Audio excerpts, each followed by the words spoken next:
তো নমস্কার সবাইকে, আশা করছি সবাই ভালো আছো। তো অনেক দিন পর আরও একটা নিউ আপডেট ভিডিও নিয়ে চলে এলাম। তো ডাব্লিউপি এবং কেপি সংক্রান্ত কেপি সংক্রান্ত ডেট জারি হয়েছে এক্সাম। তো ওবিসি নিয়ে কিছু ঠিক আছে তথ্য আছে, সেই তথ্যটা আজকে তোমাদের সামনে তুলে ধরবো। ওবিসি এ এবং ওবিসি বি নিয়ে যে মামলা চলছে সেটাও আজ তোমাদেরকে বলবো। আর মে জুন থেকে কি পরীক্ষা শুরু হবে কি হবে না সেই বিষয়টা নিয়েও আজ আলোচনা করব। আর পরীক্ষা সম্ভাব্য তারিখ ঠিক আছে, কোন ফাইনাল যে ডেট প্রকাশিত হয়েছে সেই ফাইনাল ডেটটা আজকে বলবো। তো আর পরীক্ষার গুরুত্বপূর্ণ লেটেস্ট আপডেট মানে কীরকম প্যাটার্ন হতে পারে বা এবছর কীরকম কাট অফ যেতে পারে বা ফুল ডিটেলস বলতে গেলে, যেটা আমি একটা ভিডিও বানিয়েছি তোমরা দেখে নিতে পারো। এবং আরেকটা নতুন ভিডিও বানাচ্ছি, তো লেস্ট কন্টিনিউ, তোমরা ভিডিওটা দেখতে থাকো। আর হ্যাঁ, যারা চ্যানেল নতুন তারা সবাই চ্যানেলটা সাবস্ক্রাইব করে রাখো এবং পাশে থাকা বেল আইকনটি প্রেস করে দাও, যাতে আরও নিত্য নতুন ভিডিও তোমার সামনে আসতে পারে। ঠিক আছে, তো ডাব্লিউপি এবং কেপি 2025-এর পরীক্ষার আপডেট নিয়ে কিছু কথা বলবো। এবং মে মাস থেকে কি পুলিশের পরীক্ষা শুরু হতে চলেছে, আর ওবিসি সমস্যার সমাধান কি হতে চলেছে, আর ওবিসি এ ও ওবিসি বি নিয়ে মিলিয়ে দেওয়ার যে সম্ভব হচ্ছে, মানে আর কি ওবিসি এ ক্যাটাগরি এবং ওবিসি বি ক্যাটাগরি দুটা একটা ক্যাটাগরিতে হবে, তো সেটা নিয়েও আজকে বলবো। আর পুলিশের পরীক্ষা লেটেস্ট আপডেট রয়েছে সেটাও বলবো। তো ভিডিওটা কেউ স্কিপ করো না, ফুল ভিডিও দেখতে থাকো, নাহলে তোমরা কিছু বুঝতে পারবে না ব্যাপারটা কি বললাম না বললাম। ঠিক আছে, তো গত 1 মার্চ পুলিশ পরীক্ষার দাবিতে কলকাতার বুকে আন্দোলন ডাক দেওয়া হয়েছিল। তো স্বতঃস্ফূর্তভাবে প্রচুর পরীক্ষার্থী সেই আন্দোলনে যোগ দিয়েছিল। বিগত কয়েক বছর ধরে পড়াশোনার পাশাপাশি আন্দোলনের করাও একটা গুরুত্বপূর্ণ বিষয় হয়ে দাঁড়িয়েছে। ঠিক আছে, পড়াশোনার পাশাপাশি একটা আন্দোলন হচ্ছে, কারণ অনেক দিন রিক্রুটমেন্ট বেরিয়েছে, কোনো পরীক্ষা নেই, সবারকার এজ বেরিয়ে যাচ্ছে একটা মানে আলাদাই রকম। তো সেই বিষয়ে আর কি সবারকার ডিমোটিভেট হয়ে পড়ছে। তো সেটার জন্যে সবাই পড়াশোনার পাশাপাশি একটা আন্দোলনও করেছে, তো যাতে পরীক্ষাটা খুব জলদি নেওয়া হয়। ঠিক আছে, তো বর্তমানে ওবিসি সমস্যার জন্য পুলিশ পরীক্ষা সহ অন্যান্য পরীক্ষাও স্থগিত করা হয়েছে। ওবিসি কেসের জন্য অনেক পরীক্ষা মানে স্থগিত হয়ে গেছে, মানে কোনো পরীক্ষাই হচ্ছে না এখন। ঠিক আছে, তারপর আগামী 18 মার্চ সুপ্রিম কোর্টে এই ওবিসি কেসের হেয়ারিং রয়েছে। লাস্ট একটা ওবিসি কেস সংক্রান্ত একটা মামলা হয়েছে, যেটা হচ্ছে 18 মার্চ তোমাদের হওয়ার সম্ভাবনা রয়েছে।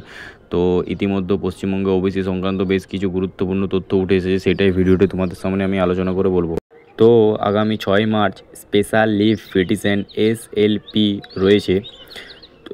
তথ্য উঠে যাচ্ছে যে পশ্চিমবঙ্গ ওবিসি এ এবং ওবিসি বি একই সাথে ম্যাচ হয়ে যাওয়ার প্রবল সম্ভাবনা রয়েছে। তো যদি এই দুই ক্যাটাগরি মিলিয়ে শুধুমাত্র ওবিসি ক্যাটাগরি হয়ে যায়, তাহলে পুলিশের পরীক্ষা সমস্ত আরও যেসব পরীক্ষা আছে সেই পরীক্ষাগুলি খুব দ্রুত নেওয়া হবে। তো কারণ ব্যাপারটা হচ্ছে ওবিসি এ এবং ওবিসি বি এই দুটো ক্যাটাগরি অনেক প্রবলেম হচ্ছে। ঠিক আছে, অনেক দিন ধরে প্রবলেমটা হয়েছে। তো আর কি একটা উঠে এসে যে দুটি ওবিসি এ এবং ওবিসি বি দুটো একসাথে ম্যাচ হয়ে যায়, ডাইরেক্ট শুধু ওবিসি ক্যাটাগরি রয়ে, তাহলে ব্যাপারটা যে পুলিশের পরীক্ষাগুলো আমাদের স্থগিত রাখা হয়েছে, বা আরও যেসব মানে রাজ্যের যে পরীক্ষাগুলো স্থগিত রাখা হয়েছে, সেসব পরীক্ষাগুলো খুব জলদি নেওয়ার সম্ভাবনা রয়েছে।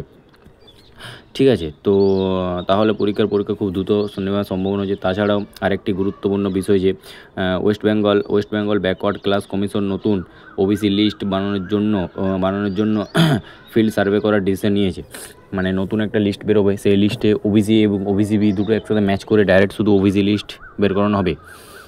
একই বছর ধরে কেপি কনস্টেবল ডাব্লিউপি কনস্টেবল পরীক্ষাগুলো আটকে রয়েছে। যদিও ওবিসি এ বি ক্যাটাগরিগুলো ম্যাচ হয়ে একটা ক্যাটাগরিতে হয়ে যায়, তাহলে আগামী মে জুন মাস থেকে পরীক্ষাগুলো খুব জলদি নেওয়া হবে। কারণ যে আন্দোলন হচ্ছে, মানে যত আমাদের যে প্রিপারেশন নিচ্ছ যারা, এবং যারা প্রিপারেশন নেওয়ার ফলে এতদিন যে পরীক্ষা হচ্ছে না, সেটার জন্য অনেক মানে ঘরে বসে আছে, কোনো কারোর কাজ নেই। ঠিক আছে, এবং যারা ড্রিম আছে তাদের কমপ্লিট করতে পারছো না, পূর্ণ করতে পারছো না, সেটার জন্য ওবিসি কেসের প্রবলেমের জন্য তোমরা ঘরে বসে আছো। তো সেই জন্য আর কি আন্দোলনের ফলে ব্যাপারটা হয়েছে, আন্দোলন করার ফলে অনেক প্রবলেমও হচ্ছে। ঠিক আছে, অনেক প্রবলেম হওয়ার ফলে এই যে আমাদের যে ওবিসি যে এখন যে মেন ইয়াটা উঠে এসেছে খবরটা, যে ওবিসি এ এবং ওবিসি বি দুটো একসাথে ম্যাচ করার যে কথা উঠে এসেছে, তো সেইটা নিয়েও উপর থেকে মানে চাপ পড়ছে। কারণ ব্যাপারটা হচ্ছে এটা নিয়ে সমস্ত প্রবলেম হচ্ছে। ঠিক আছে, তো প্রবলেমটা যাতে না হয় নেক্সট টাইম, তো সেই জন্য আর কি একটাই লিস্ট বের করানো হবে। সেই লিস্টে ওবিসি এবং ওবিসি বি টোটাল পুরো একটা লিস্ট টাঙিয়ে দেওয়া হবে, যে কাদের কাদের নাম আছে এবং কাদের কাদের নাম নেই। তো পিআরপি সর্বদা প্রশস্ত হয়েছে এই সমস্ত পরীক্ষাগুলো দ্রুত করানোর জন্য।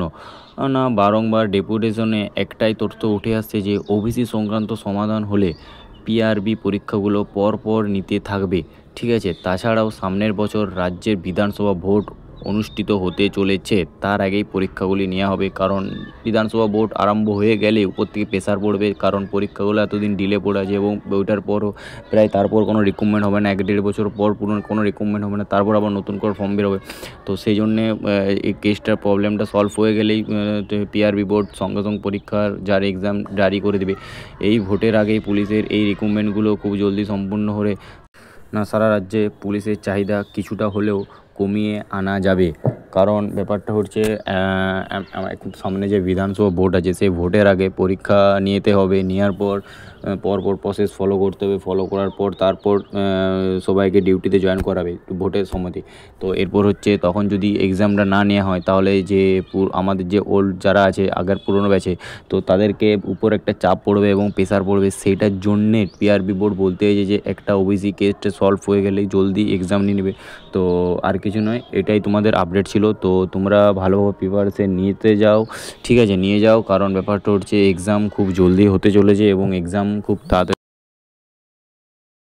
এরপর আমি যে কথাটা বলছি, তো তোমরা ভালো করে প্রিপারেশান করতে থাকো এবং ভালো করে প্রিপারেশান নাও এবং ভালো করে মক দাও, ঠিক আছে, এবং ভালো থাকো, সুস্থ থাকো, এইভাবে প্রিপারেশান নিয়ে যাও। দেখা হচ্ছে নেক্সট ভিডিওতে। টাটা, জয় হিন্দ।